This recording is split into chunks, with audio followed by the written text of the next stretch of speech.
tener acceso a la vivienda es una cosa que también preocupa. Cada vez es más difícil. Pues ahora los co-livings, ¿no? Que al final es compartir piso, no es más que eso. Y se están poniendo de moda, pero yo creo que se han puesto de moda un poco a la fuerza. Yo no creo que lo hagan para algo social, sino de, hostia, no tenemos para pagar el alquiler. ¿Cómo ves la vivienda en los jóvenes?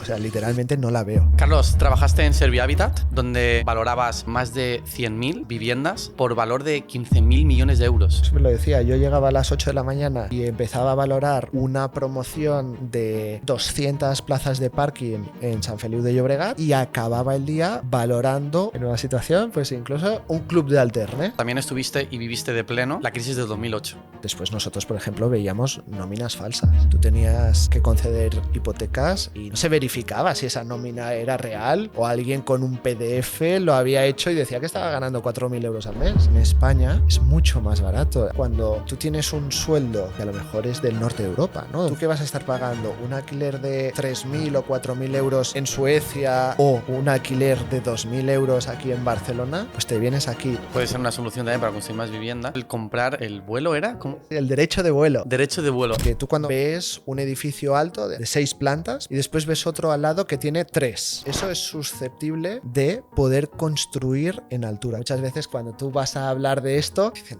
¿qué me estás contando? ¿Qué me vienes a vender? Y dices, no, vengo a comprar. Carlos, trabajaste en Servihabitat, donde valorabas viviendas. Me habías dicho que eran más de 100.000 Más de y 100.000. por valor de 15.000 millones de euros. Correcto, sí. ¿Qué funciones realizabas aquí? Efectivamente, allí pues bueno, se trabajaba una cartera inmobiliaria procedente pues en su gran mayoría de adjudicaciones bancarias.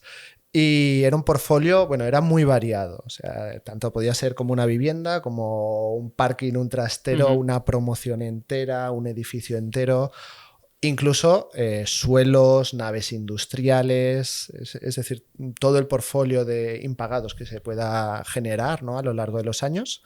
Pues allí estábamos gestionando esa parte de la cartera en la parte de las valoraciones, ¿no? Que al final un fondo de inversión americano compró esa cartera de inmuebles y dentro de esta compra pues había una parte muy importante que era la valoración para la posterior venta de los inmuebles uno a uno, ¿no? Después, pues los anuncios que se ven, ¿no? Típico, pues, Servihabitat hace un descuento del 40% en una campaña especial. Pues bueno, estábamos nosotros ahí validando esos precios, proponiendo nuevos precios y haciendo descuentos. Sí, sí. Luego hablaremos más detenidamente de esta Sí. parte, pero también estuviste y viviste de pleno la crisis del 2008.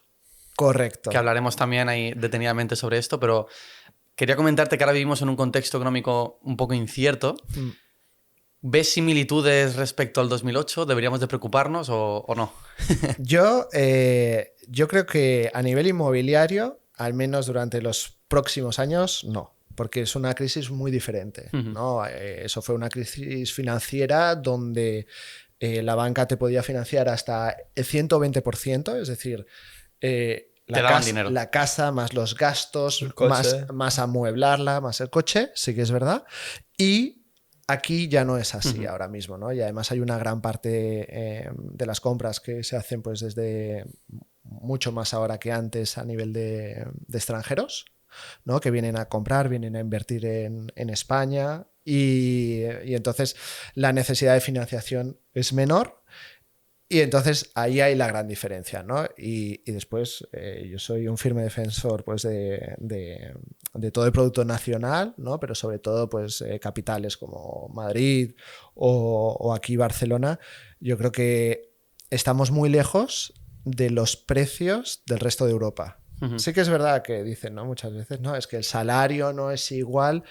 Pero cuando empiezas a hablar con mucha gente extranjera que invierte en inmuebles, al final te dicen, ostras, pero es que si yo he comprado un piso en París o comprado un piso en Londres, lo comparo con España, es mucho más barato. A nivel de seguridad económica es lo mismo, jurídica más o menos igual. Tienes todas las ventajas. Clima, sanidad, restauración. O sea, y está muy bien, entonces estamos a un precio muy bajo, ¿no? Entonces es probable que todavía tengamos ahí un gap importante y muy a nuestro pesar, ¿no? ¿Cómo fue trabajar en Caja Madrid? Pues fue mi primer trabajo. Bueno, primero estuve una temporada en Banco Santander, pero eso era más oficina, sucursal bancaria típica. Y entonces en 2007 empiezo a trabajar en Caja Madrid directamente en un departamento que era el departamento de prescripción hipotecaria, que allí lo que se hacía era dar honorarios, dar fees a las inmobiliarias para que cuando ellos vendían un piso recomendasen nuestra hipoteca.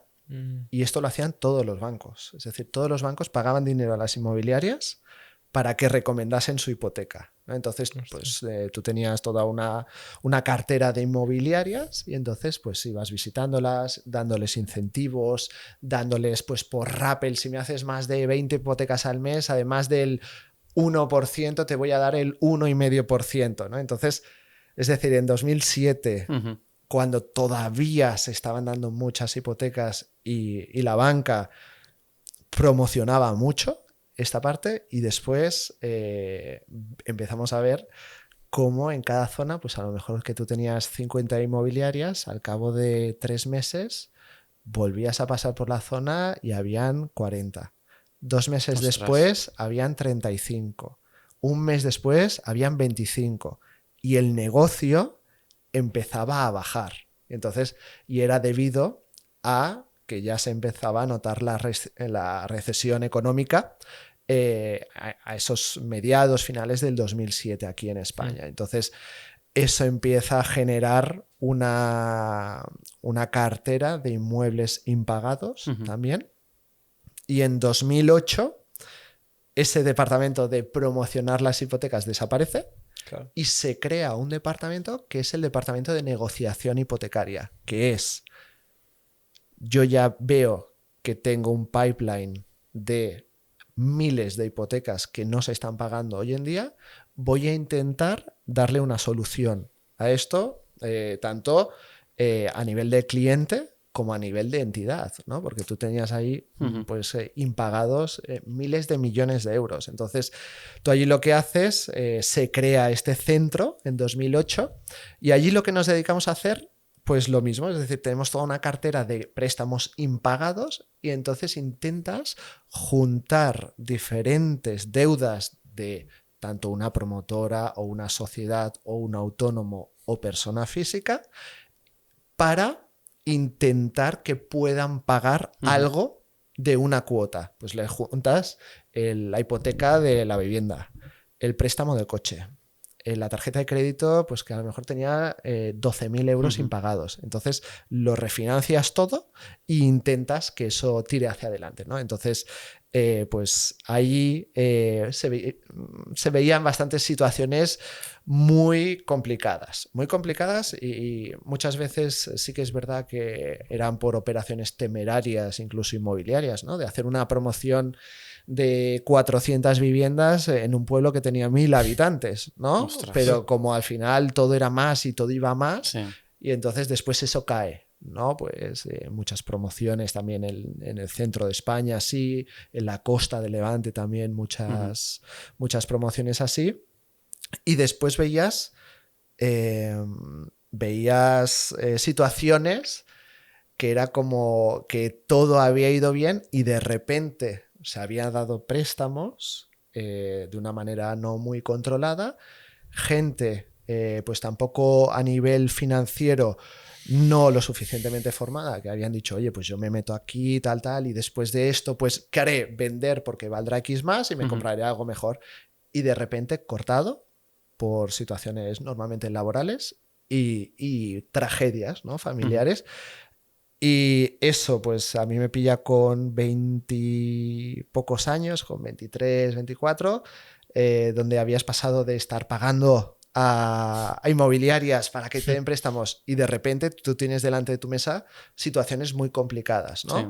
E intentas empatizar mucho porque la gente que viene es un problema muy importante, no poder pagar tu casa, ¿no? Muchas veces se entiende que lo último que dejarás de pagar es tu casa, ¿no? Antes, pues dejo el gimnasio, me borro del gimnasio. Pues ya no tengo Netflix ni Prime, pues voy...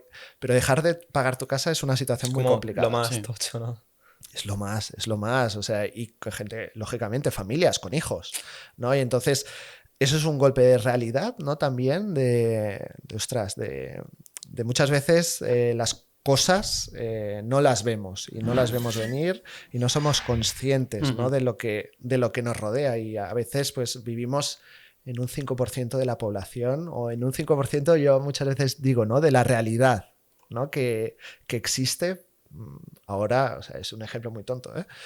Pero estaba justo antes de entrar aquí, me estaba tomando un café y detrás mío había una conversación de un abogado diciéndole que le iban a caer 4 años de cárcel al tipo que estaba, ¿no? en el teléfono, de decir, no podemos hacer nada, te van a condenar, son 4 años. Entonces, eso te da perspectiva, ¿no? Y la perspectiva, pues, es muy importante. Y hechos como este, donde tú haces tu trabajo y viviendo situaciones muy complicadas, eso te hace ser después, ¿no? con los años, yo creo que es lo que he ido haciendo, ser una persona muy analítica, muy conservadora. Y yo siempre digo una cosa de los negocios, ¿no? Si tú tienes un negocio y tú te haces tu business plan, el resultado que te dé o la rentabilidad que te dé, divídela entre 2. Si te resulta súper interesante, hazlo. Si empiezas a tener dudas, no lo hagas.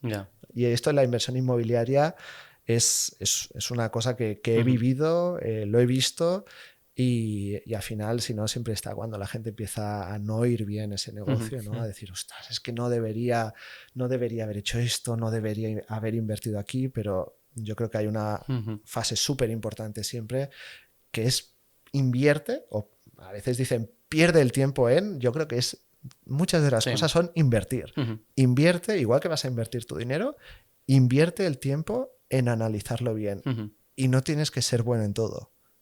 Si no eres bueno en algo, oye, lo subcontratas, que habrá un profesional detrás, ¿no? Porque también a nivel a veces de proyectos inmobiliarios, ¿no? Que tú seas un buen gestor de un proyecto no significa que seas un gran urbanista o un gran arquitecto o un gran abogado, ¿no? Pues entonces apóyate de gente, y entonces tú tienes que ver todo el conjunto de eso y ver dónde están los riesgos y cómo los vas a solventar si vienen esos problemas, ¿no? Entonces, eso es... Eso digamos que es lo que aprendiste un poco en esa etapa. Totalmente. Ahí lo que yo solo veía riesgo, ¿no? Y esto, cuando lo vives durante 1 año y medio cada día, pues a lo mejor podíamos atender al día tranquilamente a 10 situaciones muy complicadas cada día durante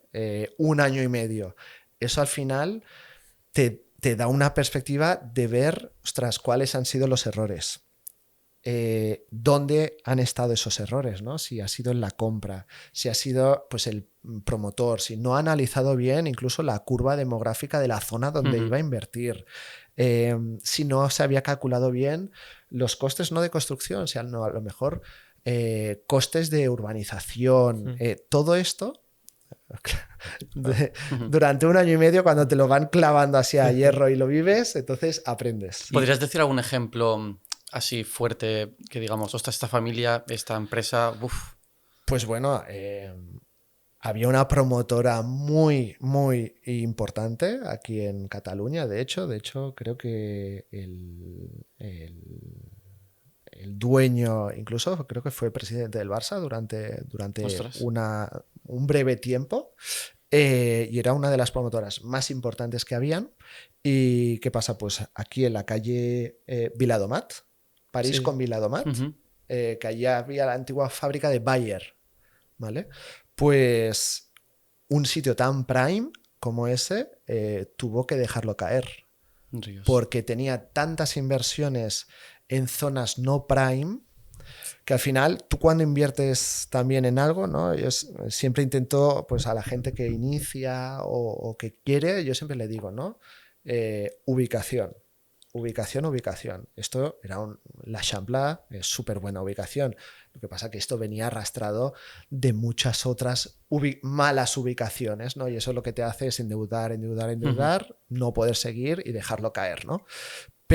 Y eso también fue uno de los grandes problemas, ¿no?, de la crisis, en el que se invertían y se compraban suelos, en zonas donde allí el potencial de cliente era muy bajo, ¿no? De que ese pueblo se doblase en los siguientes 10 años era muy complicado, pero se hacía. ¿Por qué? Porque, oye, si el suelo, si me financian el 60%... Era dinero gratis. Entonces, claro, ¿no? tengo que poner 100.000 euros yo, oye, y a lo mejor pues puedo ganar después 700.000, pues lo hago.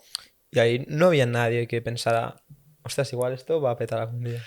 Yo creo que sí, lo que pasa es que yo creo que también el sistema estaba muy presionado, muy estresado. El sistema estaba muy estresado porque al final tú tenías tus objetivos de venta, tú tenías tus objetivos de venta de tarjetas de crédito, tus objetivos de ventas de hipotecas, las tasadoras.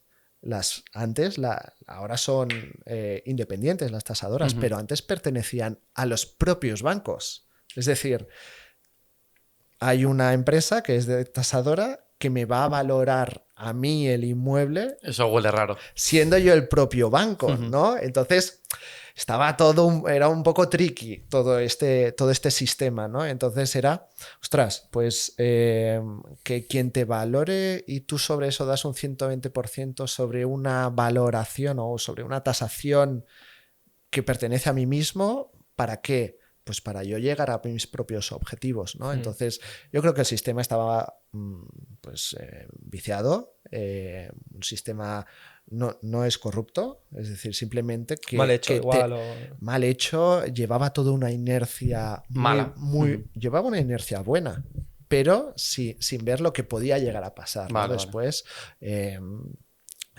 después nosotros, por ejemplo, veíamos nóminas falsas. Es decir, tú tenías que conceder hipotecas y no se preguntaba no se verificaba si esa nómina era real o alguien con un PDF lo había hecho y decía que estaba ganando 4.000 euros al mes. Oye, no se miraba ni la renta ni nada. Se miraba, normalmente con las nóminas era suficiente. Hostia. Entonces tú eso lo cogías, tal. Pim, pam, venga, hipoteca. Aquí tienes su dinero. Correcto. Hoy en día tienes que pasar unas cuantas. Por suerte, es mucho más restrictivo. Pero bueno, pero todo tiene sus pros y sus contras, porque también, por ejemplo, hoy en día hay muchos negocios que son muy buenos y que por temor, por miedo o incluso por regulación no se dan. Claro. Y se pierden oportunidades de negocio muy buenas, ¿no?, para hacer. Pero bueno, eso también es otro tema que bueno, que quizás nos hemos pasado de conservadores, ¿no? Y en esa época, 2008, cuando tú veías que todo se estaba hundiendo, ¿qué te hizo a ti resistir y seguir ahí? Pues mira, primero, ver las situaciones. Eso era dramático. Entonces, ver que estabas bajo un entorno, entre comillas, protegido, ¿no? Porque después se desprotegió igualmente, ¿no? Pero ver que tú estabas en ese... Que yo estaba allí, era joven, yo igualmente es decir, yo por la mañana iba a la universidad, por la mañana trabajaba y después fue al revés. Es decir, yo trabajaba por la mañana y por la tarde pues me iba a la uni hasta las 10. Y así me saqué 2 carreras y después el máster, ¿no? Pues por la mañana de 8 a 3 y de 8 a 4 trabajando cada día y yo cogía la moto y después me venía aquí, ¿no? A la UB y estaba hasta las 10 de la noche. Entonces, para mí era como un máster pagado, realmente. Es decir, yo estaba viviendo situaciones del negocio que ningún máster me iba a dar, ¿no? Y real, y encima me pagaban, ¿no? Entonces, eso fue parte también de querer seguir aprendiendo mucho, ¿no? Eran situaciones complicadas y después más cuando explotó, ¿no? El caso que después se hizo, pues toda la fusión, se convirtió en Bankia, después el ERE que hizo Bankia, la famosa foto de Rodrigo Rato dándole a la campanilla de la bolsa. Y después eso pues también fue un periodo a nivel profesional pues se aprende mucho, pero después a nivel personal era complicado gestionarlo porque tú te ibas por la noche a casa y habías vivido situaciones que quieras que no te Sí, acaban... sí. Te vas a la cama un poco con eso, ¿no? Sí, y así pues día tras día, pues bueno, pues complicado y después ya con la fusión que se hizo y ver a compañeros, ¿no? Compañeros tuyos, pues que de repente ya no estaban, ¿no? Porque o los habían echado o se habían cogido al ERE o se habían acogido forzosamente al ERE, ¿no? De decir, oye, es que o coges o si Esto no, no. aquí no hay sitio para ti, pues eso también fue generando yo creo que esa resiliencia, ese pensar bien antes las cosas antes de tomar una decisión y todo eso pues fue una parte yo creo que dura pero necesaria. ¿Y cómo pasaste de ese punto exacto a, por ejemplo, a gestionar más de 100.000 inmuebles en Correcto. Serie Habitat? Entonces, yo creo que al final, en la última etapa donde yo estaba en Bankia, fue comprada también por un fondo de inversión americano, Cerberus. Allí ya estábamos, bueno, yo tenía un equipo en Cataluña, que también estábamos gestionando solo en Cataluña alrededor de 1.500 millones de euros. Y eso te da un poco de cifras y magnitudes, ¿no? de volúmenes de negocio. Y después lo bonito de estas cosas es que puedes, aparte de verlo así, una visión global, puedes incluso bajar al detalle de, ostras, es que se vende un piso en Rosas en una promoción, ya hay un problema notarial, bueno, ya hay un problema porque no está inscrito en el registro a nuestro favor. Puedes bajar hasta ese punto, ¿no? Entonces, yo de ahí pasó mi etapa total allí, fueron prácticamente 8 años. Haciendo esto, ahí pues con mis también 2 carreras universitarias sacadas también, y llega el momento de poner fin. Llega el momento de poner fin, sobre todo a nivel, porque sigues siendo joven, con 26, 27 Claro. años, eres muy joven para todo lo que has vivido en ese momento. Y entonces a partir de ahí me paso a un punto un poco más calmado del negocio, pero que también es muy bonito, que es trabajar en una patrimonial, en un family office, es decir, en el patrimonio, gestionando el patrimonio, tanto las compras como alquileres, como ventas de una familia, ¿no? Una familia bastante importante, también de aquí de Barcelona, pero que teníamos inmuebles desde Washington hasta Adelaida, ¿no? Por todo el mundo. Y eso pues me hace bajar mucho a la realidad, al detalle de cómo podemos mejorar esto, cómo podemos de cada uno de los inmuebles que teníamos, residencial, logístico, industrial, suelos directamente, turístico también. Y entonces de allí pues estoy también en una etapa que duró unos 5 años aproximadamente, y entonces ahí decido, también familiarmente estaba preparado y decido volver a la guerra, ¿no? Y entonces cuando vuelvo a la guerra en ese punto, ¿no? Donde CaixaBank, era cartera Building Center, había vendido a un fondo de inversión, al fondo de inversión Lone Star americano, había vendido su cartera, entonces Iservia Habitat pasó a ser de 100% propiedad de CaixaBank a ser 20% propiedad de CaixaBank y 80% un fondo de inversión. Y ahí es cuando llega una época pues también muy divertida, muy dura, pero bueno, son cosas que a veces yo creo que la vida laboral son ciclos, ¿no? Y antes, sí que es verdad que antes con las prejubilaciones que habían bancarias, tú antes casi a los 50, 51, 52 te podías prejubilar. Wow. Ahora estamos hablando de a los 67, ¿no? Entonces, yo creo que a nivel profesional tienes que hacerte tu business plan. O sea, aparte de hacer tu business plan para tus negocios o para algo que quieras crear, yo creo que también te lo tienes que hacer, o al menos pensarlo de qué haré, ¿no? Porque yo ahora que tengo ya 42 y yo a veces pienso que ostras, pues ¿qué más puedo aprender yo ya? Si es que he vivido un montón de cosas. Y entonces después miro y digo, pero sí, me quedan 25 años de trabajo, de seguir trabajando 25 años, que es más de lo que ya llevas. llevo trabajando. Sí, literal. ¿No? Y es como, Wow. ¿pero y qué voy a hacer ahora? O sea, y entonces yo creo que ahí hacer proyectos, estudiar, estar muy atento a todo lo que puede ir pasando, ¿no? A tu alrededor, inversiones, gente que crea cosas, ¿no? Como vosotros, por ejemplo. Yo creo que tienes que estar atento a estas cosas porque la vida laboral se está alargando mucho, ¿no? Entonces, tú no puedes estar siempre en una consultora 24/7 trabajando porque petarás.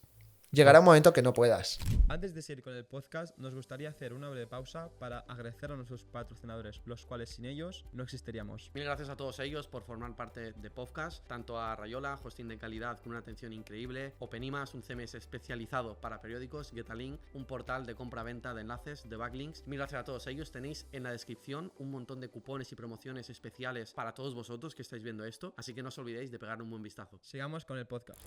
En 50 años seguro que algún día estoy hasta los cojones, lo dejo. O a lo mejor has hecho unos super negocios y te puedes jubilar a los 50.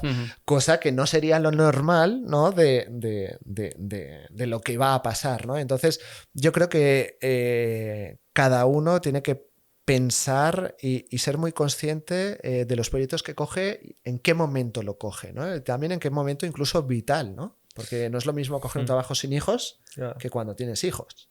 Claro, ¿no? o con una hipoteca, o sin, ¿no? Que no te la puedes jugar tanto. Igual. Te la puedes jugar más, te la puedes jugar menos. Dices, ostras, yo soy joven, yo pues si hace falta, me voy a India.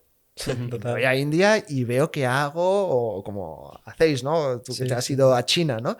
Oye, genial. Eso, en unos años, tendrás una etapa, o no la tendrás, pero claro, cuando tienes familia, pues los hijos también pesan, ¿no? Pero no pesan de una parte negativa, ¿no? Porque incluso tú quieres pasar tiempo al final, ¿no? También con tu familia.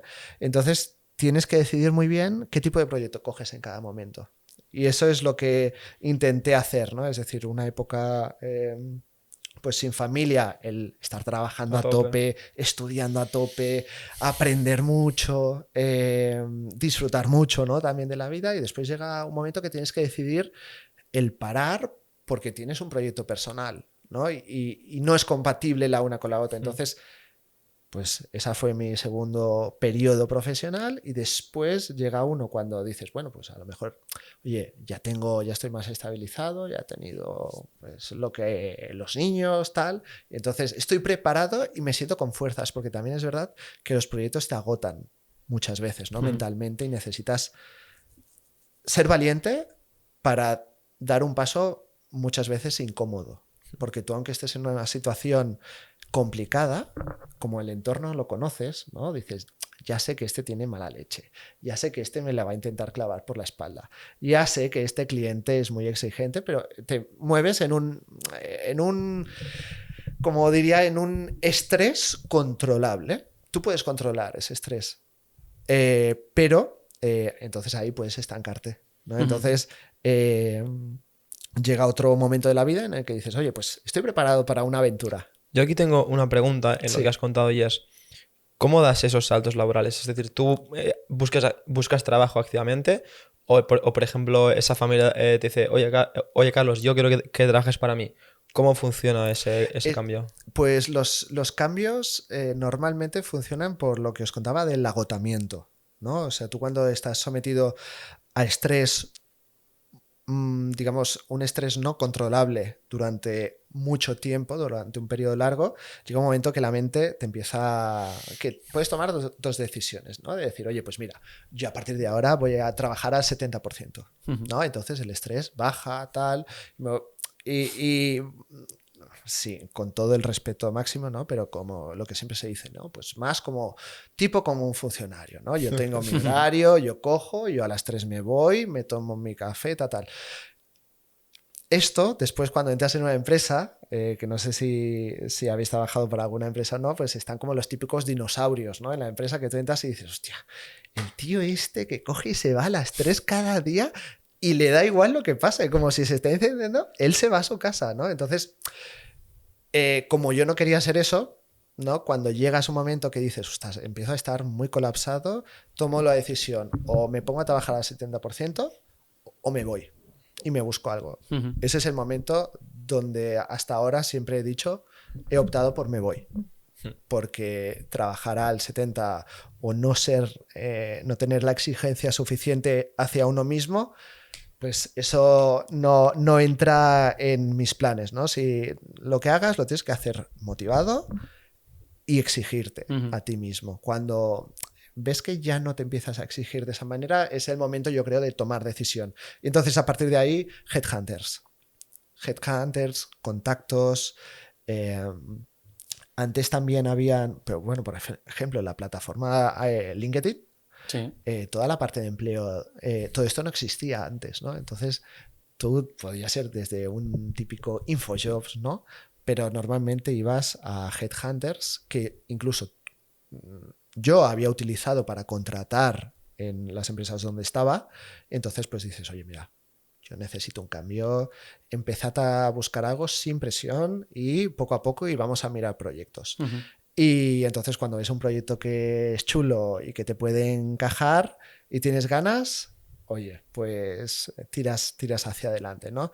Y después lo que tú comentas, o te pueden venir a buscar. Te pueden venir a buscar también. Pero bueno, yo los cambios que he hecho normalmente ha sido vía headhunters. Siempre con un proyecto detrás. Entonces, pues decides si tienes ganas de hacerlo o no. Pero sobre todo esto, estando súper seguro. ¿Qué hace exactamente, para que la gente lo entienda, un valorador de vivienda? ¿Qué es lo que hace exactamente? Pues mira, nosotros lo que hacíamos era valorar las viviendas y le asignábamos un rating, ¿no? Es decir, tú puedes tener pues un rating que puede ir desde la A hasta la C o la D, ¿vale? Que lo primero es la tipología, ¿no? Si es más, igual que la liquidez cuando inviertes en fondos, oye, pues si el fondo es líquido, si no es líquido, aquí hacíamos lo mismo, ¿no? Una liquidez de los inmuebles, es decir, oye, primero, ¿la vivienda es más líquida que un solar? Sí, porque tienes más cliente potencial para comprar una vivienda. Dentro de la vivienda, ¿en qué ubicación está? Ostras, pues por ejemplo, Barcelona, por ponerlo fácil, Barcelona es mejor o tienes más posibilidades de vender un inmueble en Barcelona que en Ribas de Frasé, por ejemplo. Pues probablemente sí, porque tienes mucho más mercado, ¿no? Pues esto te da una A, una letra A. Venga, dentro de eso, tamaño, superficie, ¿qué será más fácil vender? ¿Un piso de 400 metros o uno de entre 80 y 100? Uno de entre 80 y 100 será más fácil. A, ¿no? Entonces tú vas poniendo en tu rating todo esto y con eso pues teníamos un algoritmo que lo que hacía era darle unos porcentajes y en base a diferentes valores, ¿no? Pues tanto de anuncios publicados, por una parte, tanto de herramientas de valoración internas, tanto de tasaciones de empresas especializadas, cierres de mercado reales, ¿no? Hay toda una parte de un registro donde en España, cuando tú vas a hacer una escritura de compraventa y tú vendes tu piso, 80 metros en Sant Gervasi, no sé, 800.000 euros, esos 800.000 se quedan registrados y tú esa información pagando la puedes extraer. Entonces nosotros teníamos un montón de valores que le asignábamos a códigos postales y con todo ello te daba un rango de valoración. Y también, perdona, un punto más, con propias ventas que nosotros habíamos hecho en ese mismo código postal. Es decir, una certeza del 90%, 95%. De hecho, las valoraciones que nosotros hacíamos hasta después cuando se vendía el inmueble, que a lo mejor eran entre 4 y 8 meses después, teníamos un margen de error del 3% en las valoraciones. Es decir, si se acababa vendiendo en 100, o yo lo había valorado en 97 o en 103. Hostia, muy accurate. Muy accurate y sobre todo con el uso de mucha también del Big Data, ¿no? Que es lo que se ha estado haciendo mucho. Pues nosotros generamos con un compañero esta herramienta y realmente funcionaba muy bien. Sí. ¿Tienes un nuevo proyecto en mente? Déjame recomendarte Rayola Networks. Tenéis hosting de todas las necesidades para que se adapten perfectamente al tipo de web que tengas o que tengáis pensado hacer en un futuro. Además, si contratas el plan anual, tanto la migración de tu web como la renovación del dominio te saldrá completamente gratis. Pero lo que mejor distingue a Rayola de otros hostings es su atención al cliente. Te responderá al instante y te resuelven cualquier tipo de problema. Nosotros hemos estado en apuros bastantes veces y nos han ayudado muy rápido. Los chicos de Rayola nos han dado un 20% de descuento exclusivo para la comunidad de podcast, así que os dejamos el enlace en la descripción. Sigamos con el podcast. ¿Qué tiene de emocionante o estresante valorar inmuebles tan distintos? Porque entiendo que habrás visto de todo, ¿no? Sí, Prácticamente. la verdad es que lo divertido era... Tú imagínate, este es un ejemplo de eso, ¿no? Tú imagínate al nivel que llegábamos de friquismo que teníamos allí, que entre nosotros hacíamos competiciones de simplemente con una fachada de un edificio adivinar en qué población de España estaba eso. Ostras. Porque sí, bueno, esto es muy friki, ¿eh? Pero si tú te fijas, depende de qué tipo de construcción, pues tú sabes que puede ser del sur de España, del norte. Cuando hay mucha cristalera, eso es norte de España, seguro. Y probablemente Galicia, porque llueve mucho y todos los balcones están cerrados siempre, ¿no?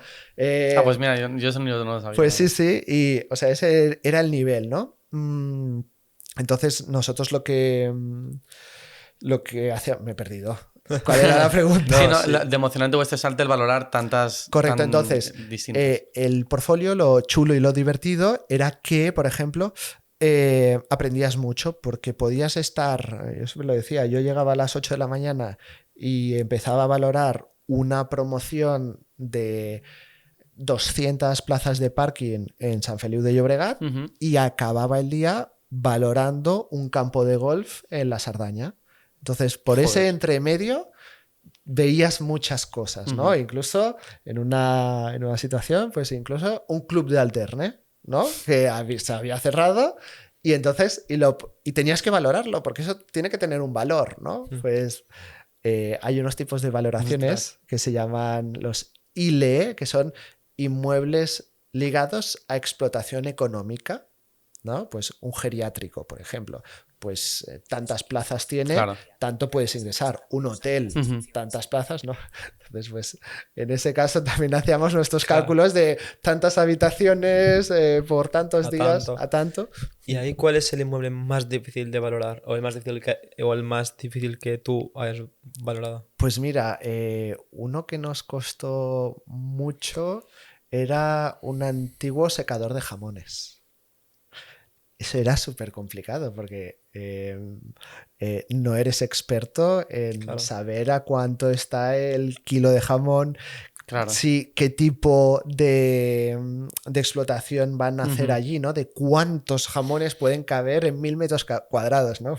Ahora seguramente con inteligencia artificial lo puedes hacer, pero en ese momento... estimación. Claro, pero en ese momento no estaba, ¿no? Entonces, había que preguntar a alguien experto en jamón o algo, ¿no? Correcto, entonces un secadero de jamón es súper difícil. Y después también son difíciles las tierras de cultivo. Sí. Por ejemplo, pues un olivar también, ¿no? Un olivar de 40.000 metros cuadrados de olivos. Ostras. Pues claro, porque no sabes cuánta producción exacta. Correcto, eso es muy difícil, ¿no? Sí que es verdad que valorar pues, campos de golf es un poco más fácil, ¿no? Porque tú lo que haces es, pues incluso puedes llamar, ¿no? Oye, ¿cuánto es el green fee? ¿Cuánto es? Pues tanto. Entonces tú calculas de cuánta gente puede estar jugando a la vez en el campo, cuántos hoyos tiene, dónde está ubicado y en qué región, porque entonces tú sabes que toda la costa mediterránea, allí vas a tener una ocupación del 90-80%, en cambio un campo de golf quizás en el norte, la ocupación te baja hasta un 50%, ¿no? Entonces... También sacas muchos datos pues, de climatología, datos turísticos también. Entonces... Sí. ¿Hay alguna diferencia muy grande de tipo de vivienda o tipo de negocio que hayas valorado que digas, mira, en Galicia esto vale tanto y en Valencia esto lo mismo vale tanto? Sí. O sea, esto a nivel de la vivienda, ¿no? O sea, nosotros teníamos que la media en España de la vivienda, la media eran unos, por 80 metros cuadrados, unos 150.000 euros de media. Claro, tú ibas a poblaciones de Andalucía, Extremadura, que a lo mejor 80 metros cuadrados por 22.000 euros los puedes comprar. Hostia. Los puedes comprar. Y después te vienes a Madrid, Barcelona, 80 metros cuadrados y estarás en los 500, 600, 700.000 euros perfectamente, ¿no? Entonces, veías dos realidades, Joder, realidades muy diferentes distancia. y que después también entiendes pues lo que comentábamos, ¿no? Del estrés que hay incluso inmobiliario en Barcelona, ¿no? Cuando tú tienes un sueldo que no es de España y que a lo mejor es del norte de Europa, ¿no? En Finlandia, Suecia, y te da la opción de tener teletrabajo 100%, Joder. ¿tú qué vas a estar pagando? ¿Un alquiler de 3.000 o 4.000 euros en Suecia o un alquiler de 2.000 euros aquí en Barcelona? Con buen clima, Con buena el comida. clima, Claro. seguridad, restauración, ocio, aeropuertos, pues te vienes De aquí. cabeza. ¿Qué pasa, no? Y a mí me sorprendió pues el barrio de San Martín, ¿no? Fui hace unos meses y allí está lleno de gente de entre 25 y 35 años teletrabajando De para... expats, ¿no? De esto De expats y teletrabajando a distancia. Y entonces, ¿qué hace eso? Eso hace que ellos estén dispuestos a por un piso que antes había una familia que pagaba 800, poder pagar 1.200, 1.500, 2.000, y eso es el problema, ¿no? Que por suerte y por desgracia, ¿no? Porque por una parte afecta a la vivienda, ahora los negocios de restauración estaban a tope, Claro. a top llenos, y antes no estaban así tampoco, ¿no? Entonces, claro, es como... ¿dónde está la balanza? Yo creo que es muy complicado, ¿no? Claro, porque ¿cuál es ahí una buena solución para mantener a las familias, no que, joder, que llevan ahí viviendo todo, y a la vez también a favorecer a los pequeños negocios que se, ¿no? Claro, yo creo que las balanzas son muy difíciles de tener, pero sí que yo creo que hay soluciones inmobiliarias que podrían funcionar perfectamente, pero también por normativa actual es difícil, ¿no? Como la reconversión de locales, por ejemplo, a vivienda. Sí. O, por ejemplo, muchas plantas, muchos entresuelos de la ciudad, por ejemplo, de Barcelona, están destinados solo a uso oficinas. ¿Por qué no destinarlo a vivienda? Este local querían hacerlo vivienda, pero no pudieron porque no tiene ventana. Correcto. Y por ventilación. Entonces, ostras, si quieres decir que por una ventana no puedes... Pero es que tiene como tener un sistema de ventilación y... Claro, y seguro que se puede hacer. Seguro que se puede hacer, o sea, haciendo una obra en el edificio, seguro que lo puedes acceder, ¿no? Pero sí que es verdad que también nosotros, yo digo nosotros, porque no quiero hablar de ningún partido político, pero sí que es verdad que ponemos tantas reglas a las reglas y a las normativas que es que se nos hace hasta difícil después poder hacer alguna cosa, ¿no? O sea, ostras, pues esto de las oficinas, ¿no? Pero, ostras, si una oficina es muy claro, ¿no? Que lo puedes transformar a vivienda, pues bueno, pues hay sitios que no se puede hacer. No, incluso cosas tan básicas como, por ejemplo, yo en mi campo tengo placas, ¿Vale? Me tocó pedir una licencia que me tardó un año en responderme para poder ponerme placas en mi techo que no influyen en nada, que no estoy poniendo ahí 200 toneladas que va a destrozar es simplemente poner cuatro placas y ya está. Claro. Me tocó pasar una burocracia increíble para poder hacer eso, por ejemplo. Yo tengo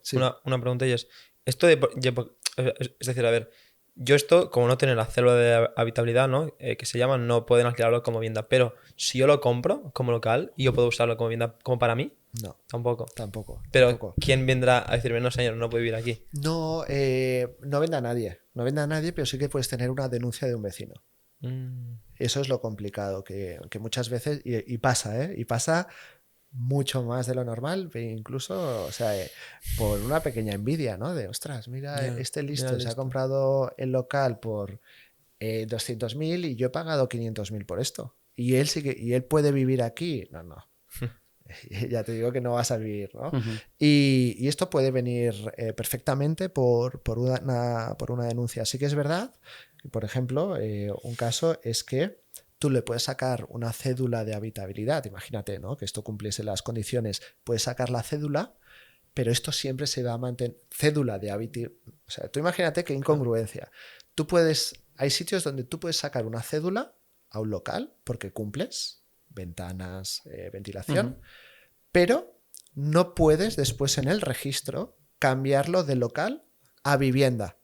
¿En serio? Pero Y dices, pero si habitabilidad. legalmente tengo una persona que está viviendo, se ha podido empadronar porque tiene cédula de habitabilidad, es considerado a nivel de ley una vivienda y por eso te han dado la cédula y tú lo puedes explotar como una vivienda y puedes vivir, pero el registro no te permite cambiarlo de local a vivienda por un tema de densidad. ¿Y qué implicación tiene? Que el registro no Eso no te pues da- puede tener una implicación, por ejemplo, que si tú eso lo quieres vender, no puedes venderlo como... no podrás y la tasadora que te venga no te lo tasará como una vivienda y te lo Hostia. tasará como un local. Y el banco, la entidad financiera, no te dará el 80% o el 90%, Porque no es una vivienda. sino que entenderá que estás comprando un local y te va a dar como máximo el 50%. Y eso restringe mucho Claro. este tipo de mercados en el futuro. Y esto me pasó a mí en primera persona. Ujú. Pero bueno, entonces hay como situaciones que son muy obvias, pero que lo hacemos complicado a nosotros mismos. Y todo eso son acciones que podrían hacer que el valor de la vivienda bajara Claro. y que a la gente joven, por ejemplo, le sea más accesible la vivienda. Correcto, porque estás poniendo más vivienda en mercado, ¿no? O muchos solares que tienen muchos suelos también, muchos ayuntamientos en su cartera, ¿no? En Que no patrimonio. permiten construir ahí, por ejemplo. Que no dejan construir o que son reservas especiales de suelos o que lo tienen destinado a industria, pero tú ves que allí la industria no va a ser más que la que hay, ¿no? Pero entonces, y bueno, pues a ver cómo se soluciona, pero sí que es verdad que es un momento muy complicado, muy tenso y es difícil de encontrar esa balanza, ¿no? Porque igual que hay mucha gente del entorno, ¿no? Que conocemos, ¿no? Que se ha ido a vivir a Bali. Sí. Y dices, ostras, ¿se ha ido a vivir a Bali? ¿Por qué? No, porque es que en Bali, por Estoy muy 300 barato. euros, Claro. tal, y yo teletrabajo porque soy programador y tal, no sé qué, pues estás Es lo haciendo mismo. tú lo mismo allí, Claro. ¿no? Que estás Ujú. haciendo subir ese mercado inmobiliario en Bali, ¿no? Por Claro, ejemplo. al final acabaremos todos en Bali. Tailandia. En Tailandia, no sé dónde acabaremos, pero sí que es verdad que se puede ver desde muchos puntos de vista, ¿no? Porque también el otro día en una discusión, bueno, no una discusión, sino en una charla, ¿no? Y decía, ¿no? Pero tú, porque tus padres sean de las Corts, tú no tienes derecho a vivir en las Corts. O sea, ¿por qué tú tienes derecho a vivir en las Corts? Es decir, ¿por qué no lo tiene otro de otro también es barrio verdad. O de otro país. o de otro país? ¿Por qué tú tienes que tener más derechos? ¿no? También Entonces, pero poniendo súper en las dos interesante. partes, ¿no? De que dices, ostras, bueno, yo soy de las Corts y me he tenido que ir de las Corts. Ujú. Claro. Porque es impagable, ¿no? Y entonces, pues, es eso, ¿no? Yo Claro, creo pero que es una buena reflexión al final. Tú has nacido aquí, pero por casualidad. O sea, al final todos nacemos en un sitio por casualidad. claro, ¿Por qué tú tienes más derecho que yo, que he nacido en otro país? correcto, ¿no? Entonces ahí yo creo que o sea, en los próximos años es un panorama muy retador, porque por otra parte tienes muchos intereses, ¿no? Económicos, ¿no? Y por otra parte tienes una necesidad de atender a la población, ¿no? En Total, esto total. y bueno, es complicado, es complicado. ¿Cómo ha cambiado el mercado inmobiliario español desde que empezaste hasta día de hoy? Pregunta complicada. Yo creo que se ha profesionalizado mucho. Es decir, por ejemplo, y esto lo he visto mucho con la evolución del profesional, el profesional inmobiliario. Antes, y estos son casos reales, en esa etapa que decíamos, ¿no? De 2007, 2006, 2007, tú entrabas en una inmobiliaria y es que el dueño de la inmobiliaria, el local de al lado, era un panadero. Y dice, no, es que como esto va tan bien, yo he montado una inmobiliaria. Y es que yo no me muevo de aquí y la gente entra a comprar, no tengo que hacer nada, o sea, tengo que os doy los papeles a vosotros, tal, no sé qué, y ganó más dinero en la inmobiliaria que la panadería. Y son casos reales. O pues también con un zapatero, ¿no? No, es que yo tenía el local de al lado y he visto que esto va tan bien que montó una inmobiliaria. Entonces, eso hoy no existe. ese cierre de tantos negocios y de tanto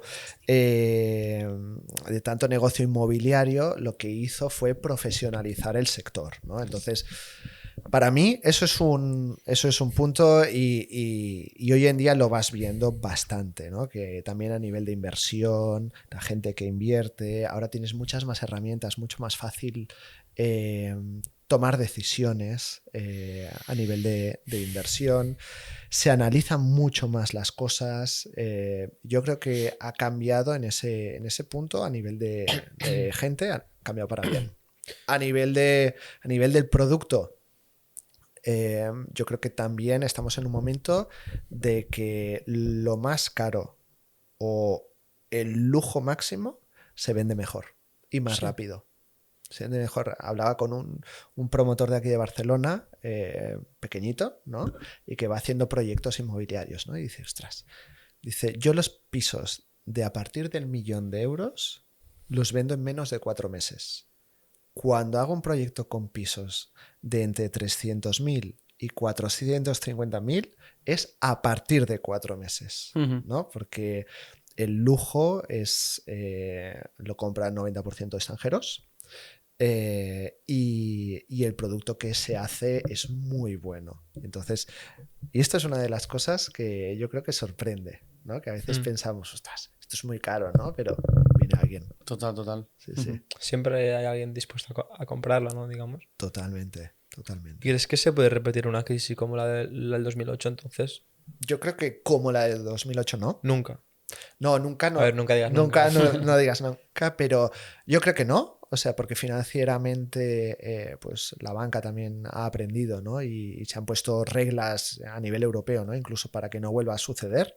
Yo creo que en ese punto no, pero yo creo que es lo que decía, ¿no? Es decir, nosotros estamos en un punto de unos precios de mercado aquí cuando nuestra competencia a nivel europeo está aquí.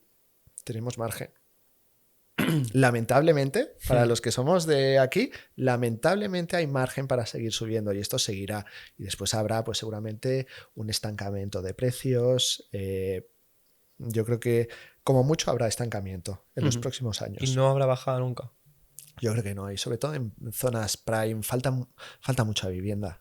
Falta mucha vivienda. La demanda, y esto lo podéis, se puede ir viendo, ¿no? Es decir, cuando hay una promoción de obra nueva, ostras, y también relativa al producto, ¿no? Tú cuando sacan un edificio de obra nueva, tú vas a informarte y lo primero que se han vendido son los áticos y los bajos.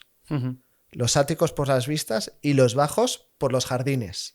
Y es el producto más caro de la promoción. Todo lo que queda en medio es lo barato, ¿no? Ya es más económico, claro. ¿no? Pero ¿qué se vende lo primero? Lo bueno. Y después lo otro es lo que te va costando más vender, ¿no? Cada vez. Entonces, yo creo que una crisis así será difícil, pero sí que es verdad que estamos en un momento muy alegre. Estamos en un momento muy alegre donde a la que sale un solar para invertir, se cierra. Entonces, bueno, pues todo esto y cuando crees que el construir es caro y llegas al año siguiente y dices, ostras, pues que también lo puedo vender más caro.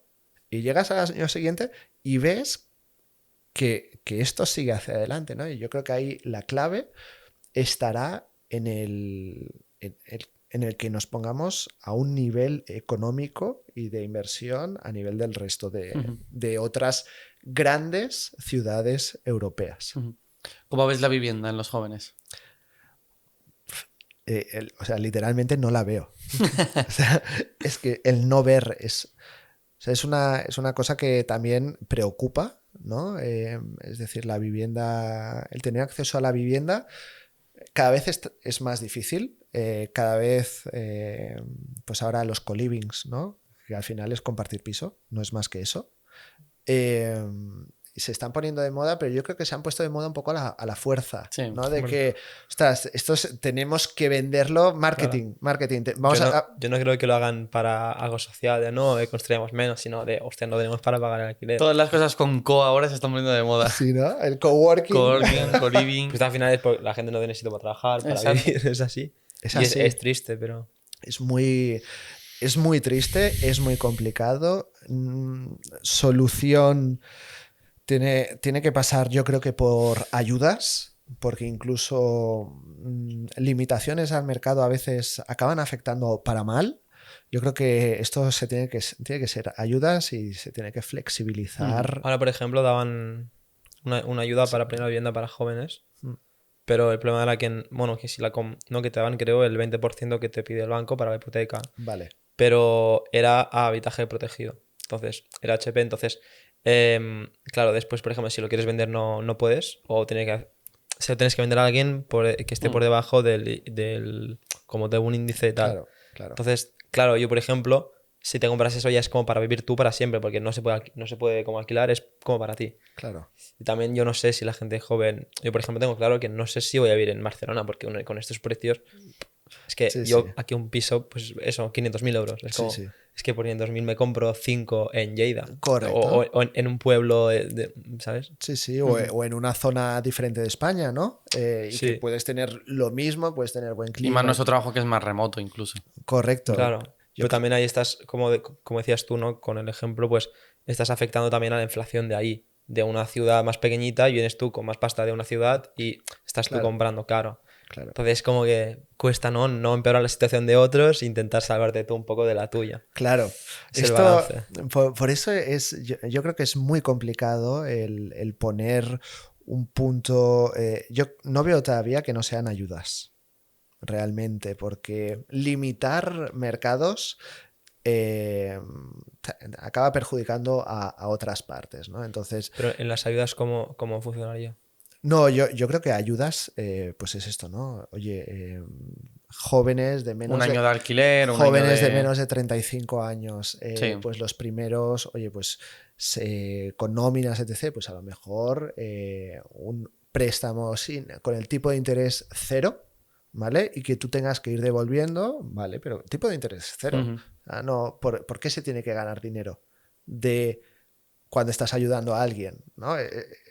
Esto no puede ser, ¿no? O por ejemplo que tengas que pagar, a mí esto me explota la cabeza, que tengas que pagar en tu primera vivienda el 10% de ITP o lo que sea. O sea, estás pagando una casa que ya si vale mínimo 200.000 y me parece poco, que estás pagando ahí un 20.000 euros, que necesitas tener ahorrados tú de tu bolsillo para dárselos al Estado. Correcto. En la primera vivienda es como, esas cosas no las entiendo. O sea, no puedo ver cómo los gobiernos se llenan la boca de problema de vivienda, no, pero tú tienes que pagar 20.000 euros cuando vas a comprar tu primera vivienda. Sí, por eso yo creo que con la vivienda con los jóvenes o hay ayudas o es muy complicado realmente, porque igualmente cuando tú acabas pues una carrera aquí en España, tampoco tienes un sueldo suficiente como para poder mínimo, ni alquilar, ¿no? O sea, porque... Claro, es que yo, joder, en esta zona los alquileres igual cuestan 1.100, 1.200.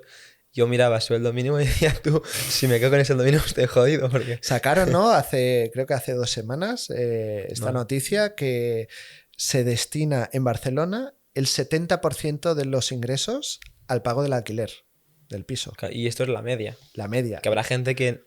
Claro, es que el 150 porque no llega. Claro, entonces, ostras, estamos, yo creo que es un momento muy estresante de precios, ¿no? Y que no tiene pinta de que esto vaya a bajar. Justo antes estábamos hablando de que puede ser una solución también para construir más vivienda, que es justo el comprar el vuelo, ¿era? Hombre, sí, el derecho de vuelo. Derecho de vuelo. ¿Eso puedes explicarlo? Para esto que la gente lo entienda. Esto es súper chulo.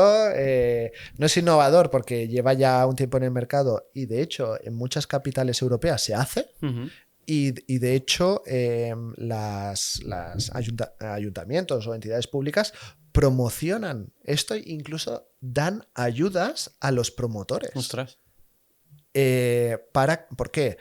Porque tú cuando vas por la Champla, ¿no? Por ejemplo, y tú ves un edificio alto de a lo mejor 6 pisos, de 6 plantas, perdona, y después ves otro al lado que tiene 3, ¿no? Pues eso es susceptible de poder construir en altura, que es el derecho de vuelo, es el construir en altura a partir de esa tercera planta, ¿no?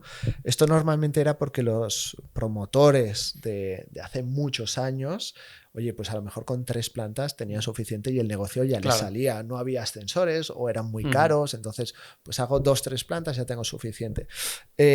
Urbanísticamente hay muchas zonas y hay muchos edificios que la edificabilidad, es decir, lo que tú puedes construir, no está agotado, no está consumido, y entonces tú tienes una edificabilidad remanente, pues a lo mejor de 300 metros cuadrados, y eso significa que son 3 plantas más, 100 metros por planta.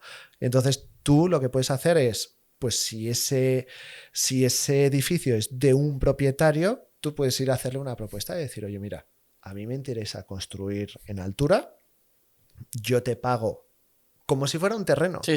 Yo te pago X, yo te garantizo que esto pues va a haber un proyecto detrás, va a haber un estructurista en la obra, va a haber toda la seguridad necesaria y yo te pago por este suelo y yo construyo. O después puedes ir a una comunidad de propietarios donde hay diferentes y normalmente la comunidad de propietarios ellos no saben que eso existe incluso. Entonces muchas veces cuando tú vas a hablar de esto dicen, ¿qué me estás contando? ¿Qué me vienes a vender? Y dices, claro. Vengo a comprar. Y es como, ¿qué? Y entonces, pues tú puedes poner en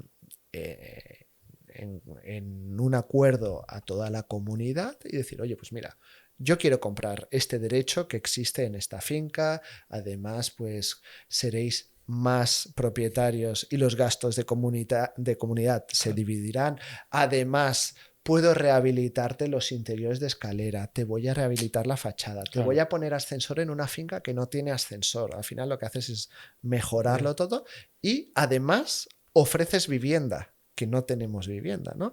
Entonces lo que esto puede parecer todo bueno, ¿no? También es difícil, ¿no? Porque las licencias de este tipo de este tipo de construcción son difíciles y son complicadas, ¿no? Porque, bueno, pues la interpretación de la ley en muchos urbanísticamente muchas veces es complicada, o si entonces quieres levantar mucho el edificio en altura, pues a veces puedes entrar en vivienda o habitatge protegit. Entonces, pero es un tipo de negocio que es muy chulo porque además la construcción es súper rápida, además es súper eficiente a nivel ecológico, dijéramos, ¿no? Porque haces viviendas que se construyen dentro de naves industriales y un camión coge esa vivienda, te la saca, te la viene el camión en la calle, hay una grúa enorme que tienen que cortar un día la calle y esa grúa lo que hace, normalmente estas obras son pues a las 5 de la mañana, esa grúa coge, lo eleva encima, entonces tú en la cubierta has hecho unos trabajos de adecuación, es decir, a nivel de instalaciones, a nivel... Claro, la escalera tiene que seguir, ¿no? Correcto, a nivel de estructura y todo, pam, y eso, ¡pum! Encaja, y se encaja allí. Hostia, claro, es pim pam eso. Eso es pim pam. Y además con todo lo que conlleva esto, ¿no? Pues, ostras, que las condiciones en las que trabajan los constructores, en este caso, o todos los paletas, no están al aire libre, ¿no? A merced de que están trabajando a 35 grados, están trabajando bajo la lluvia, tienes que parar la obra porque está lloviendo. Todo esto se hace dentro de una nave industrial con unas condiciones de trabajo pues muy favorables. Te da igual que nieve, truene o lo que sea, que tú sabes que hacer esto en 4 meses va a estar construido. Y en 2 semanas te lo lleva, y en 2 semanas está ya instalado y está fabricado. Entonces, ¿no? Podemos estar hablando de que en menos de 5 meses, desde que te dicen que sí hasta que ya entras. Correcto. Sí. Además son... Muy poco tiempo, ¿eh? Sí, son construcciones, se llaman industrializadas, ¿no? Y bueno, ahora esto se está extendiendo más, pero otro de los problemas, ¿no? Por ejemplo, hasta hace poco la construcción industrializada pues no se financiaba por una entidad bancaria. Y dices, ostras, ¿cómo puede ser? ¿No?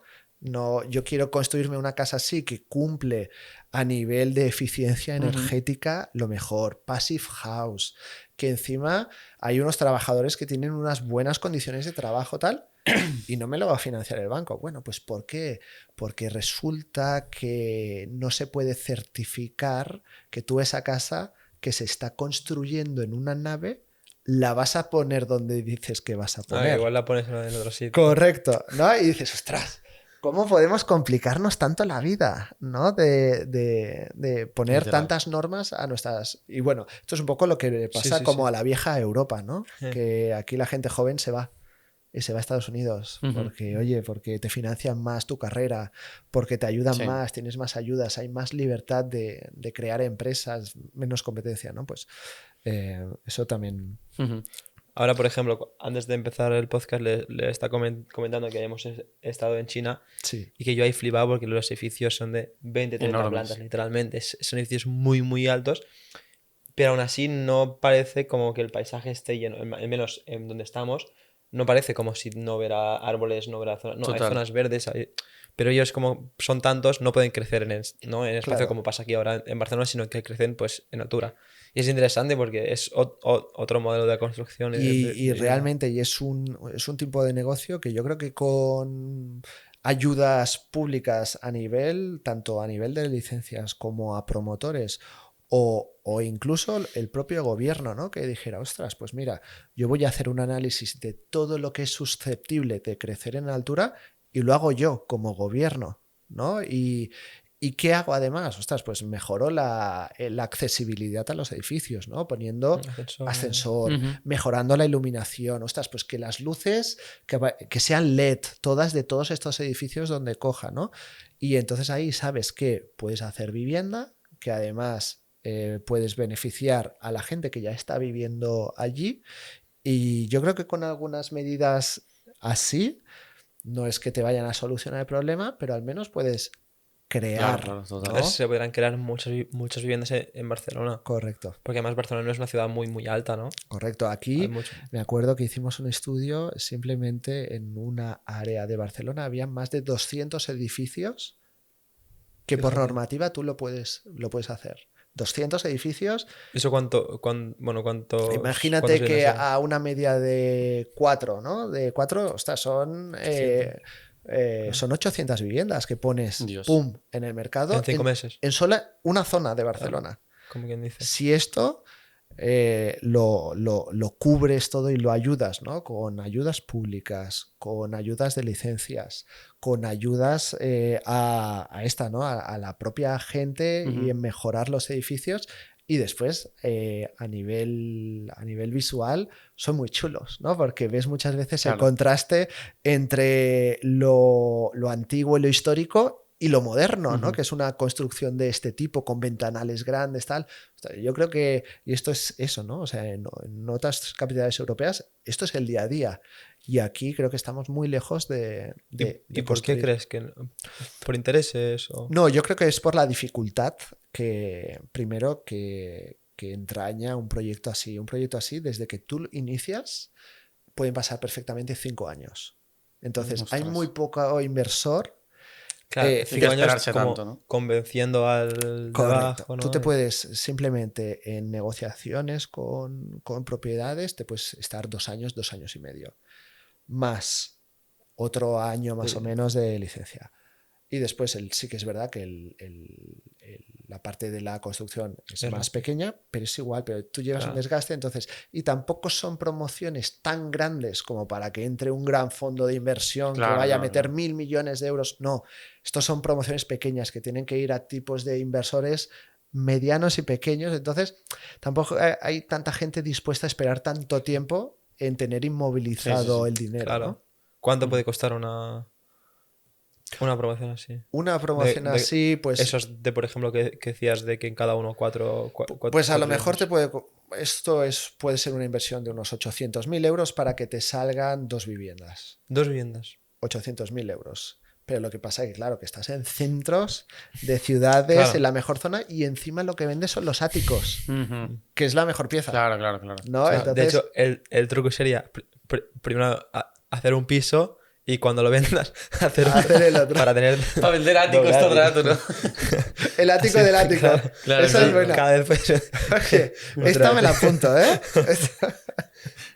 Eso Y los sería- engañas. Aparte de tus trabajos que tienes, Sí.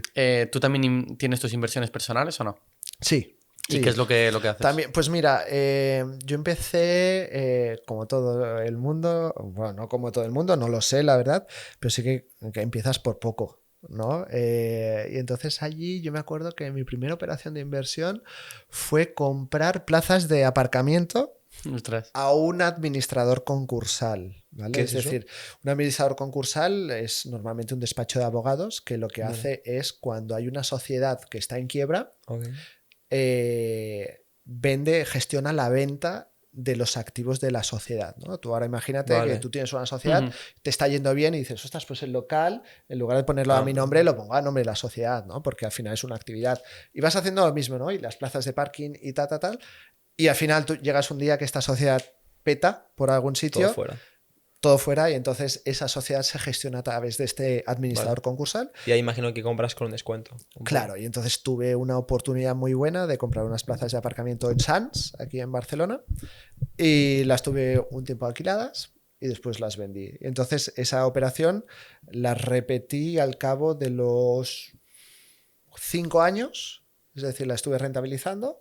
5 años vendí y volví a repetir esa inversión en otras plazas de aparcamiento, ¿no? Entonces, pues bueno, empecé así con poco, tampoco es que tenga mucho, ya os lo digo, pero, y bueno, y lo último ha sido pues esto, un local comercial rehabilitado a vivienda. Ujú. Entonces, Y alquilado pero bueno, eso también. es patrimonio, ¿eh? Sí, no, Sí. no es especulativo, Vale. dijéramos. Y después también, pues a veces ayudo a invertir o a veces también participo en compras de NPLs, ¿no? Que son Vale, ¿qué es compras eso? de deuda. Ahí lo que se hace es comprar a un banco o a un fondo de inversión, tú compras la hipoteca sobre esa vivienda, que es una hipoteca que lo que se dice que está judicializada, es decir, que lleva X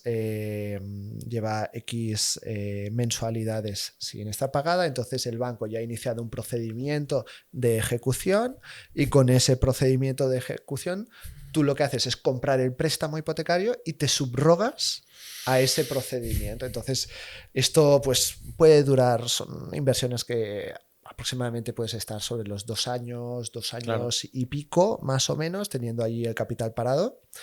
Y esto se gestiona básicamente a través de despachos de abogados que van haciendo las notificaciones permanentes y todo. Y al final de todo, pues tú tienes la opción de adjudicarte el inmueble o venderlo en subastas públicas, ¿no? En el portal, en el Sí. BOE, pues en el portal de subastas, pues allí salen estas subastas, ¿no? Entonces, tú lo que has hecho es, en lugar de comprar, o lo que se hace mucho ahora, ¿no? Que es el flipping Sí. inmobiliario, que al final es compro, reformo, Ujú. vendo, ¿no? Pero como estos temas de del marketing está chulo, pues ahora es flipping. Lo compro en el momento antes. Vale. Ahí tienes riesgo, ¿no? Tienes partes Claro. buenas y partes malos. Yo siempre digo, ¿no? Que lo bueno es comprar viviendas de una sociedad, no de un particular, ¿Por porque qué? en el particular al final es gente que está viviendo, es gente que es su casa, entonces ya a nivel ético, ¿no? De Sí, claro. hacer inversiones también, intentar hacer inversiones éticas. Claro, ¿no? hacer negocio con las desgracias de los demás. Eso es. Por ejemplo, todo el tema del mercado de inmuebles ocupados, pues yo ahí no entro, Ujú. porque son otras historias, otros problemas. Y esto lo mismo, oye, pues sí, siempre que se compre a una sociedad, Vale. que sea la sociedad la que se Sí, ha sí, visto y que se está vendiendo los activos o lo que sea, ¿no? Entonces, pues estos procesos, al final tienes esa opción, ¿no? De o sacarlo a subasta y que un tercero lo compre, perfecto, oye, para él su beneficio, tú has tenido el tuyo, o quedártelo tú si nadie puja en la subasta y entonces pues le haces una reformita y lo pones en el mercado y normalmente por debajo del precio real. Es decir, imaginaos, ¿no? Sí. Pues si Ya. el mercado se está vendiendo en 300 y tú has hecho el negocio, oye, pues a lo mejor en 280 yo lo cierro ya. Y no te esperas intentas ya a ganar maximizar, ese último, ¿no? Claro, Entonces, porque además me imagino que te interesa volver a tener cash flow para hacer otro. correcto. Correcto. Por 20.000 euros igual te es más rentable vender antes que dentro de 6 meses. Correcto. Yo estuve mirando también en mi ciudad. Lo que pasa es que, claro, tú vas a mi garaje Sí. y está lleno de carteles de se alquila, ¿sabes? Vale. Entonces, claro, entiendo que habrá que mirar muy bien pues qué zonas, Claro. cuáles sí, cuáles no. Luego, allí se alquilan en 30 euros, 25 euros Claro, al mes. claro. Entonces, es Solo muy, con la muy, muy comunidad y poquito. tal ya te... Claro, es muy, muy poquito. Entonces, Claro. yo quería preguntarte qué es lo que mira un buen inversionista a la hora Sí. de comprar un inmueble o un garaje Sí. o lo que sea, que a lo mejor una persona normal, como yo, que no es, Sí. que es principiante, no puede ver. Yo creo que cuando vas a hacer una inversión inmobiliaria, lo primero que te tienes que preguntar es, primero, lógicamente, qué capital tengo disponible para hacer esta inversión. Segundo, qué rentabilidad quiero y qué riesgo estoy dispuesto a asumir. Es decir, partimos de que el mercado inmobiliario normalmente está garantizado con algo que es tangible detrás, ¿no? Que es inmueble, que eso no se mueve, ¿no? Entonces, eso es lo primero, ¿no? Que no es lo mismo que invertir en bolsa o que invertir en Criptomonedas. criptomonedas, sobre todo porque cuando inviertes en bolsa o en criptos, la decisión no la haces tú, sino son decisiones macro que ahora, no sé, Repsol ha comprado no sé cuántas O Trump dice no sé qué. Correcto. Todo sube, baja. Entonces todo sube y baja, ¿no? Entonces, la diferencia es el riesgo que quieres asumir, ¿no? Y qué rentabilidad buscas y dónde vas a estar cómodo y tranquilo, ¿no? Si dices, ostras, es que yo a lo mejor voy a meter 100.000 euros en una inversión, a mí me merece la pena para rentabilizarlo a un 10% al año y sacar 10.000 euros, que serán 800 euros al mes, y tengo 100.000 euros que me han costado mucho de ahorrar, me han costado mucho. Claro, yo por ejemplo no lo haría. Ahora mismo, ¿sabes? Digo, Claro. joder, es que...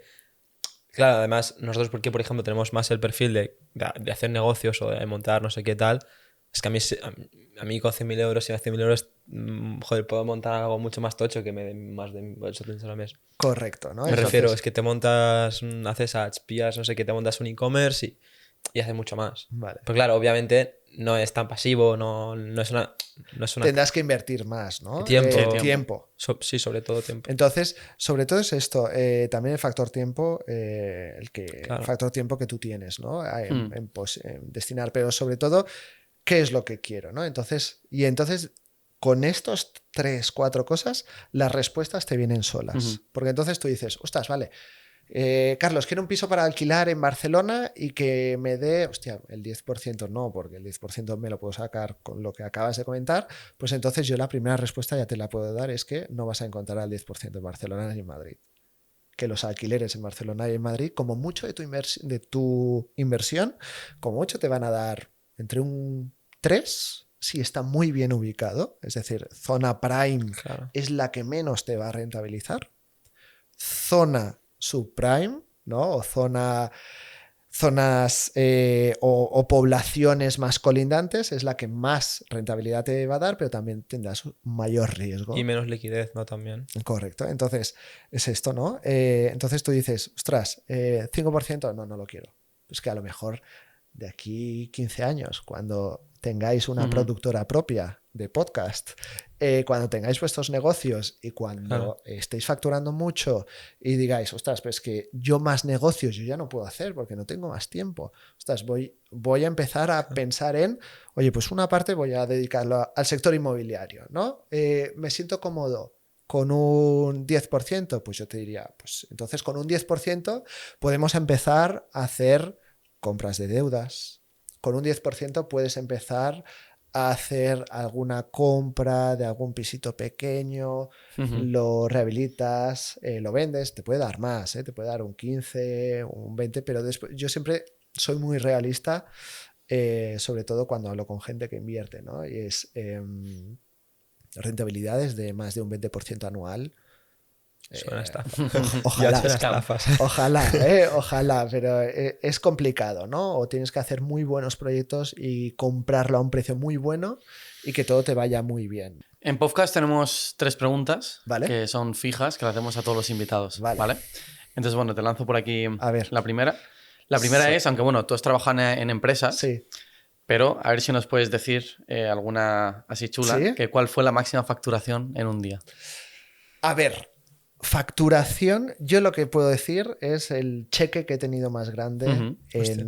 Mola también. en la mano Sí, y que he perfecto. tenido que viajar con ese cheque pensando, Dios Qué mío, presión es- como si lo te roban, pierdas, se o me cae. Si te roban ese día. O si te roban, está difícil. Pero fue un cheque, si no me equivoco, eran de 12 millones y medio de euros. Hostias. Y tú eras la persona que podía romperlo. Yo era la persona que le Wow. podían atracar, que lo podía perder, que lo podía, yo qué sé. ¿Y cómo lo llevabas? En plan, ¿en la cartera o en un Lo llevaba en la maletín? cartera, O en la cartera. En la cartera tal cual, Sí, ¿no? sí. Vale, la cartera la llevaba, pero Claro, vamos, Ibas- o sea, ibas- todo el ave de vuelta iba así. Madre Claro. mía. Sí, sí. Ya, y esto, bueno, me da mucha risa. Sí. Pues hacemos otra pregunta que es, si empezaras de cero con 1.000 euros, ¿qué harías con ellos? Con 1.000 euros, lo que haría es apuntarme a un club deportivo. Sí. A un buen club deportivo. ¿Por qué? Porque puedes conocer a mucha gente interesante. Y en este networking de un club puedes sacar negocio. Ahí, Oye, por, muy ahí, por interesante, ejemplo, ¿estás en alguno? No, ahora mismo no, porque Hostia, además me tienen que operar Hostia. de un tema y tal, pero yo juego mucho a tenis. Eh, pero sí que hubo una época de mi vida pues que me apunté a un club de aquí de Barcelona y conoces realmente a gente sorprendente como por ejemplo el responsable de Microsoft Europa. ¿No? Sí, Pero berrando. tú estabas jugando con él a tenis, tal, no sé qué, no sé cuántos, y después pues te tomas una cerveza, te Claro. tomas algo, ¿no? Y oye, ¿y tú qué haces? Y yo, pues yo trabajo aquí no sé dónde estaba en ese momento, ¿no?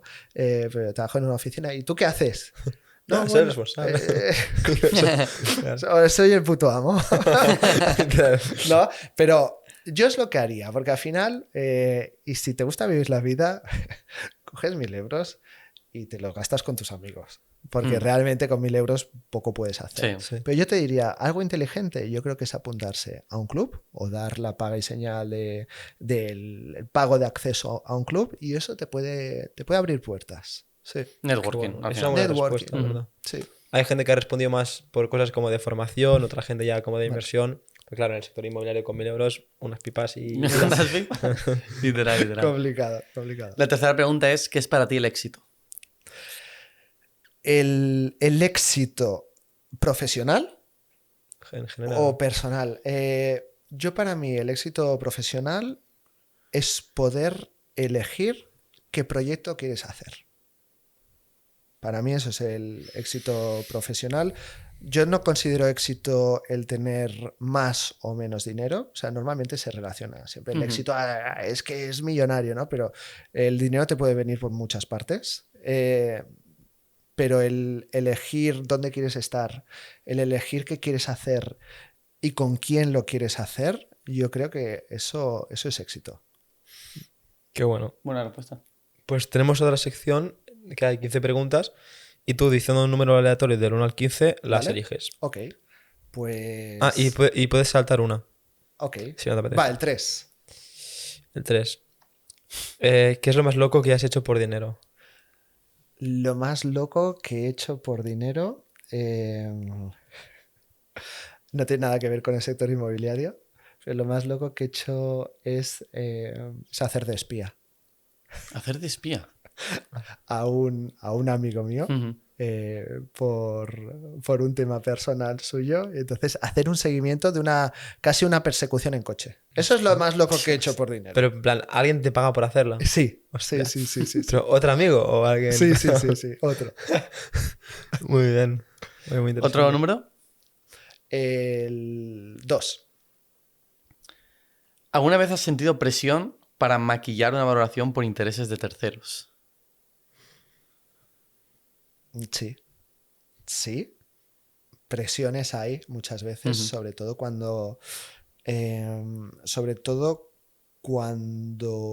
alguna empresa ha comprado un inmueble a un alto precio y ese no es el precio real. Ujú. Venga, pues otro número. Vale, el 10. El 10. ¿Cuál ha sido el mayor error que has cometido con un socio o compañero? Ostras, error. ¿Esto? ¿Error? Bueno, yo creo que es un error. Sí, yo creo que puede ser un error que cuando tú tienes socios que son amigos o socios de mucha confianza, hay muchas veces que de tanta confianza que tienes, hay cosas que incluso se te pueden pasar por alto, ¿no? Porque fías, es decir, tú imagínate que vas con un colega a hacer una inversión, ¿no? El error que podéis cometer es que el uno se piense que el otro está dando su 100% para esta inversión y que tú también te lo estés pensando de él y que los dos estéis al 50%. Y que, bueno, como está él, ya lo hará él, ¿no? O como es eso. Yo creo que eso puede ser un error no a mala fe, pero simplemente de exceso de confianza, ¿no? En tener un socio que no lo esté dando todo. Vale, entiendo. ¿Otro número? ¿Otro número? 9. Si tuvieras que elegir entre éxito profesional o amor, ¿con cuál te quedarías? Hombre, yo es que soy un romántico. ¿Sí? soy un romántico y yo diría que el amor. Yo creo que sí, porque es decir, porque eso te lleva a estar mejor y después cuando tienes que rendir incluso laboralmente estás mejor. Si también he pasado por rupturas amorosas en plenas épocas laborales profesionales. Duro, ¿no? Y afecta un montón, ¿eh? Sí, sí. Afecta mucho y no lo ves con claridad. Entonces yo creo que tener una parte sólida de tu persona, ¿no? De sentimientos y todo, eso te hace estar más confiado y te hace ser más fuerte profesionalmente. Un placer tenerte en podcast. Muchas gracias. Número 28. 28. 28 me gusta el ¿Buen número. número? Oye, muchas gracias a vosotros también por Me lo la he pasado muy invitación. Está súper chulo, lo hacéis muy bien. Muchas Me ha gracias. gustado mucho y he estado súper cómodo. Gracias, Cosa Alberto. que tenía alguna duda ahí antes de decir. Claro, porque no nos conocíamos, ¿no? Claro, nos habíamos visto no. ni nada. Pero súper recomendable y oye, muchas bueno. gracias a los dos. Sois súper Nos alegramos que- chulos y Muchas súper gracias. buenos profesionales. Pues nada, a la gente que nos esté viendo, suscribiros, dejar un buen like. Tenéis en la descripción también todos nuestros patrocinadores con un montón de descuentos exclusivos para vosotros, tanto OpenIMAS, Rayola Networks, Getalink. Muchísimas gracias a todos por patrocinar este vídeo y por verlo y nos vemos en el próximo. Chao. Adiós. Molt bé.